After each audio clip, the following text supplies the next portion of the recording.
Now turn to Part 1. Part 1. You will hear a telephone conversation between a customer and the receptionist at a courier company. First, you have some time to look at questions 1 to 8.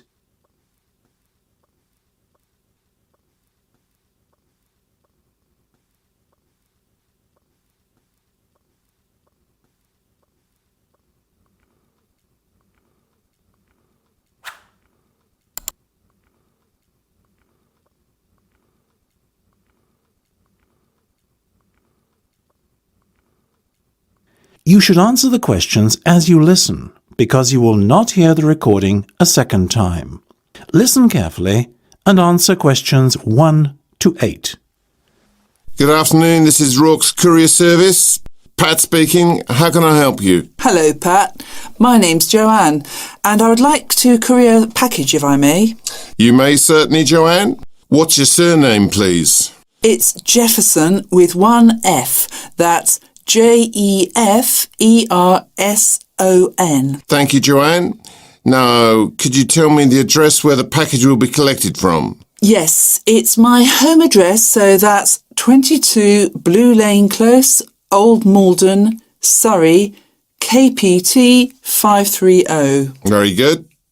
I guess you also need the recipient's details. Quite right. Let's start with the name. It's Michael Moriarty, that's Muriarty. And the address, please? Michael lives on Birkdale Road at number 97. That's in Ashford, Kent. Excellent. And have you got Mike's postcode handy? Yeah, it's K29ZY8. I'll just repeat that. KT9SY8. Sorry, that's a Z, not an S. Got it? Got it. Do you have a daytime contact number for Michael? I certainly do. It's 011 876 99671. And when do you want your package delivered, Joanne? This Friday, the 22nd of May, if possible. No problem. Is there a particular time of day we should make the delivery at? Well, not really. Michael's self-employed, you see, and he works from home. I guess you can deliver at any time, though I think he'd prefer the evening, as he tends to be very busy during the day. Evening delivery. Now, one last thing. Can you tell me what the package will contain? There's a silver photo frame and a man's watch. Together they're worth about £200. Super. And are you sending the package because birthday or something, is it? Actually, it's a gift for his wedding anniversary. His wife and he have been married for 50 years. Can you believe it? That's impressive. Hope I'm as lucky. I assume you accept plastic? We take all major credit cards as well as bank drafts and cheques. Excellent. I'll give you my card details now then, shall I? Not necessary. We don't charge in advance. You should give them to the courier in person on the day. Gotcha. Before listening to the rest of the conversation, you have some time to look at questions 9 to 10.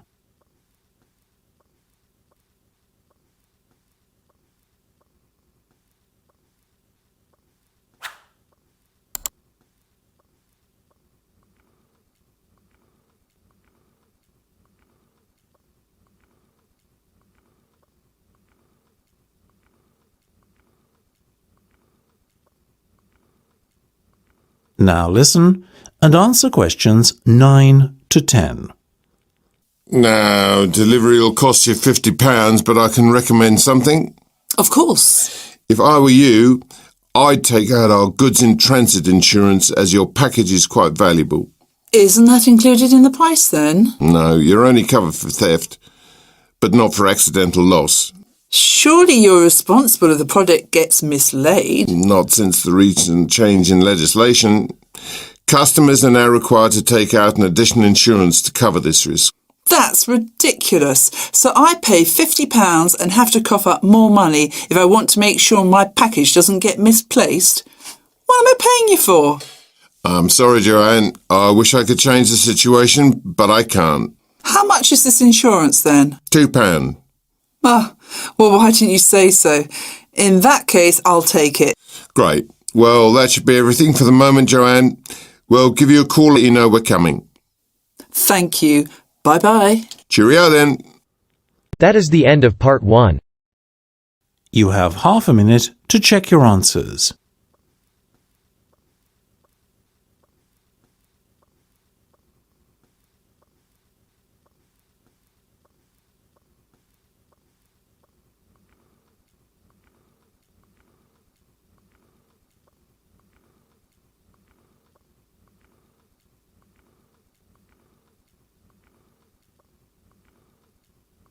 Now turn to part 2.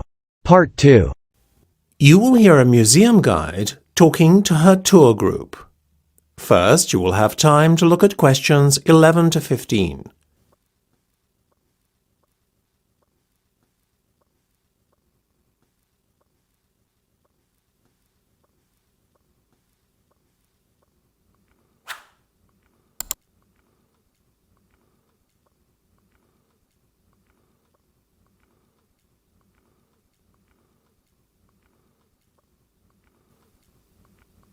Now listen carefully and answer questions 11 to 15.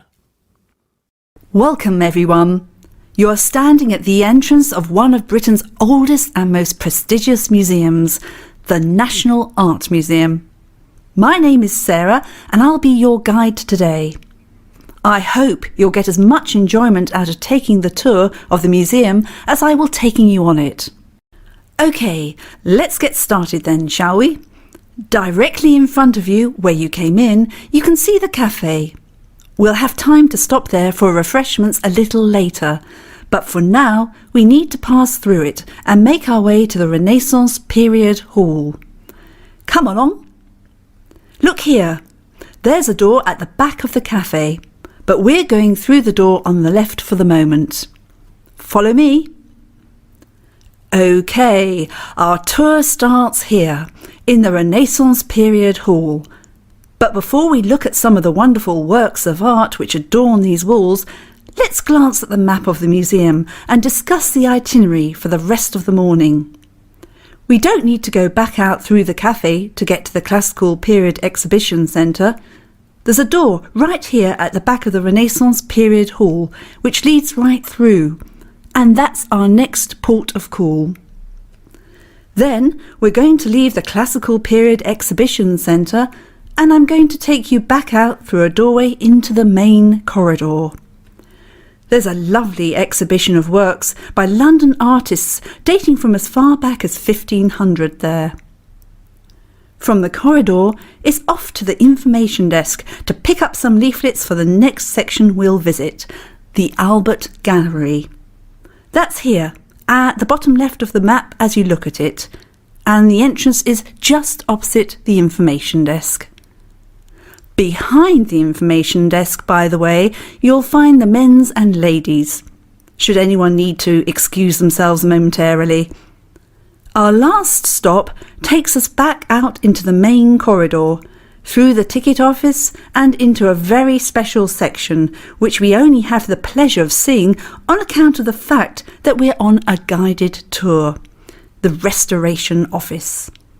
Here we'll be able to see professional restorers at work, delicately repairing centuries-old works of art, some of which are priceless. Before you hear the rest of the discussion, you have some time to look at questions 16 to 20.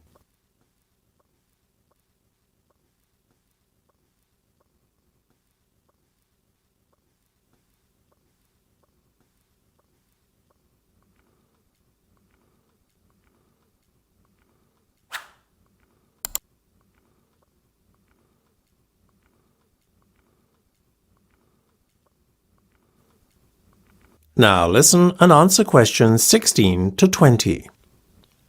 Getting back to where we are right now then, look around you and behold the brilliance of the human mind, which seems to know no bounds, creatively speaking at any rate. We are surrounded by paintings from one of the most exciting periods of art history. The Renaissance was not just a revival, it was a reinvention of many artistic concepts. Study the painting to your left carefully. It's a self-portrait of Alberti, one of the pioneers of the Renaissance movement. Alberti did much to develop the understanding of perspective in art. It is no coincidence either that he was also a strong advocate of realism, since a thorough grasp of perspective and the optical considerations of creating a piece of art is a prerequisite for achieving an end result which is an accurate reflection of what the artist is trying to depict, which of course is a core aim of realism. Alberti regarded maths as the common ground of art and science and did much to promote the taking of a scientific approach among his peers. No more for his knowledge of theory than for his creations, Alberti was nonetheless an accomplished artist, sculptor, poet, author and linguist. He and his peers led Europe's awakening from a period of ignorance and intellectual poverty known as the Dark Ages. As a humanist, he advocated a wide, all-encompassing education curriculum which focused as much on culture and morality as it did on traditional fields of learning. He laid the foundations for a period of enlightenment and renewed intellectual vigour. Perhaps names such as Da Vinci and Michelangelo are more synonymous with the period. And indeed, artistically speaking, these gentlemen undoubtedly achieved far more than Alberti ever did. However, his contribution should not be overlooked or dismissed lightly, for it was a catalyst for much of what was to come later, surpassing his own achievements. That is the end of part 2. You have half a minute to check your answers.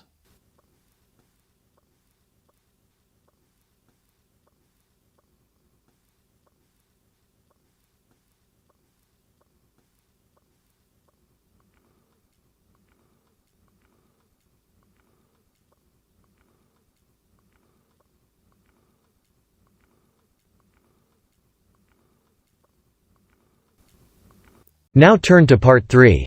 Part 3. You hear a discussion between a couple and a real estate agent. First, you have some time to look at questions 21 to 25.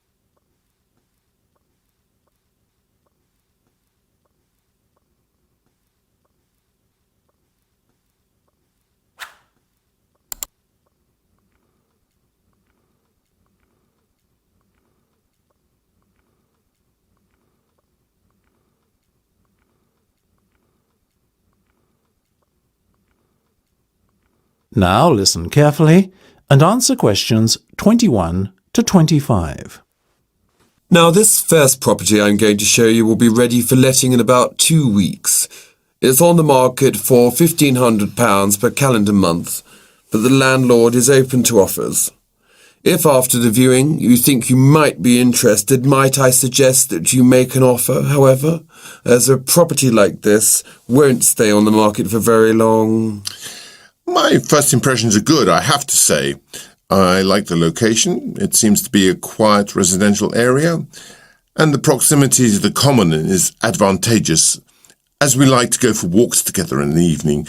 What do you think, Becca? It does look rather impressive, Nick. Let's go inside, shall we?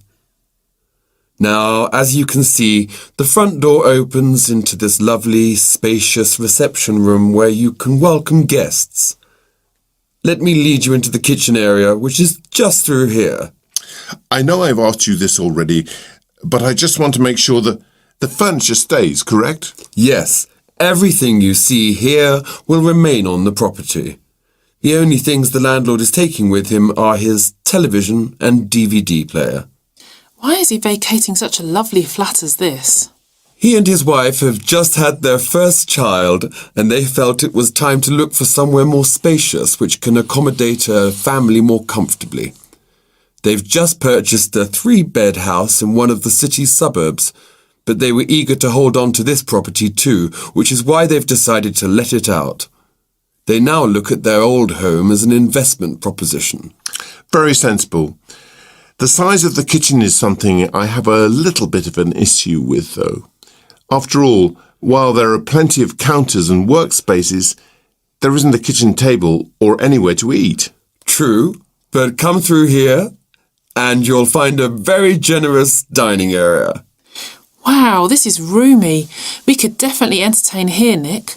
Do you mind if we view the bedroom and bathroom next? Of course. This way. Here's the master bedroom. There's a small room off to the side there that could arguably be used as a second bedroom, but I think the lack of space makes it better suited to acting as an office. Your ensuite bathroom is through here. It looks very modern. Has it been recently decorated? Better than that. In fact, the bathroom is completely new. It was only fitted last week. The house has also been given a professional clean and all of the rooms were redecorated after the landlord moved out. Before you hear the rest of the discussion, you have some time to look at questions 26 to 30.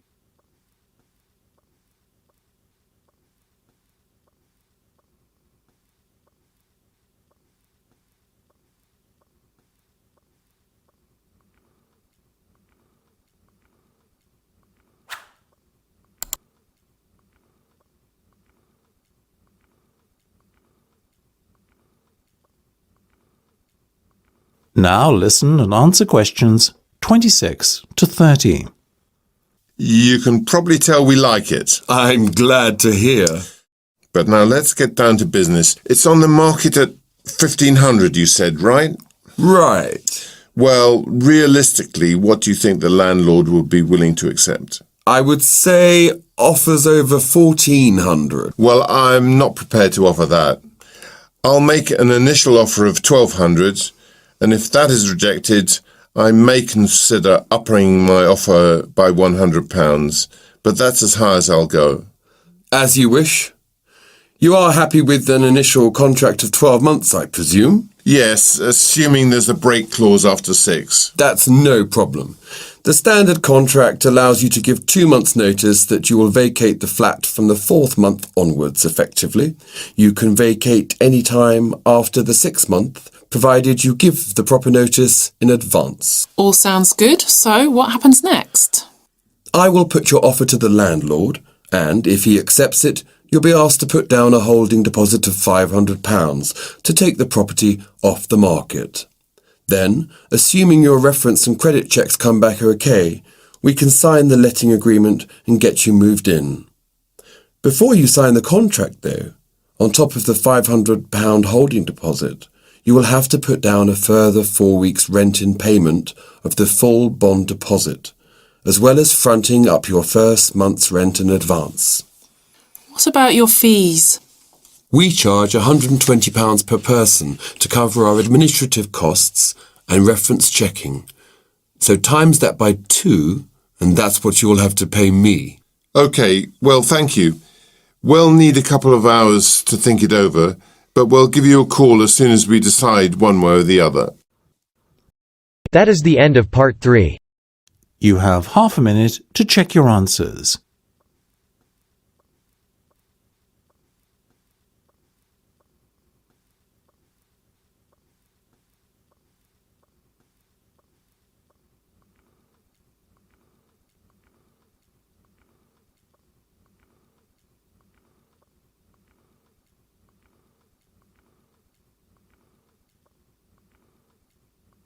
Now turn to part 4. Part 4. You will hear part of a talk about how to attract birds to your garden. First, you have some time to look at questions 31 to 40.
Now listen carefully and answer questions 31 to 40.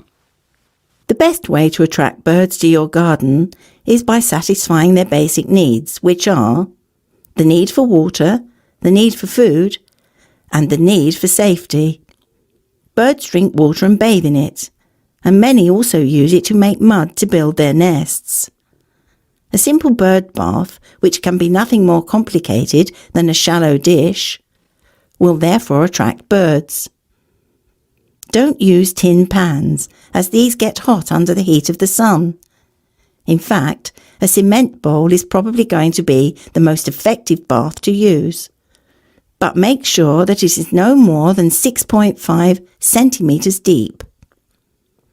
The best time of all to attract birds to your garden, and indeed the time when they need your help most, is during the winter season. During summer, birds can find most of their food on their own and are largely self-sufficient. In winter, however, they benefit greatly from the help of their human friends. Often, when it is cold, an ice or frost crust may form over the ground, covering the birds' natural food supply. It is when this happens that they really need your help with feeding. It is probably best, though, to start feeding from late autumn onwards. That way the birds will become used to finding food in a certain spot. So later, after the onset of the winter, they will become a permanent feature in your garden. Put food out at night so that the birds will find it the next morning. And whatever you do, make sure that you make your feeder accessible from a raised landing area only. Otherwise, you will find yourself attracting some unwanted pests such as rodents like mice, and worse still, rats. Continue feeding until early spring, when food becomes plentiful again. If you cannot serve them insects, then try to give the birds suet, a form of beef fat. You can buy this cheaply at pretty much any meat market, so it won't cost you an arm and a leg. As well as being nourishing, suet also has the advantage of not freezing during cold weather. Many birds will also enjoy crumbs, nuts, and seeds. You can even serve them boiled potatoes and hard-boiled eggs, provided these are finely chopped. Other foods you probably have lying around in your store cupboard may also be used. Try feeding them raisins, figs, dried fruit generally, biscuits, boiled rice, and so on as well. If you want to build a birdhouse or nesting box, I would encourage you to proceed by all means. These offer fine protection, especially for the smaller and more vulnerable species. You can buy ready-made nesting boxes and shelves for a very reasonable price these days. Alternatively, if you fancy your hand at doing a little DIY, they are not very difficult to build either. Most birds prefer houses made of rough slabs of wood covered with bark, which to the birds feels quite authentic and natural. If at all possible, try to match your birdhouse to the surroundings as well. So, if you paint your birdhouse, be sure to use a dull grey-green or brown colour.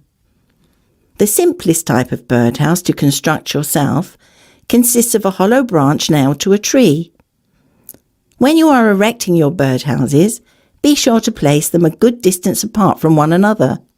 Few bird species enjoy nesting in close proximity to competitors of their own kind. Cleanliness is vitally important too. Your bird nest should be cleaned out yearly to make room for new nesting material to be brought in by their seasonal tenants. Early autumn is the best time to prepare your birdhouse, as the new season's chicks will have hatched and flown the coop, so to speak. Once cleaned, your birdhouses will be ready to welcome their spring visitors once they return to your neighbourhood early the next year. That is the end of part 4. You now have half a minute to check your answers.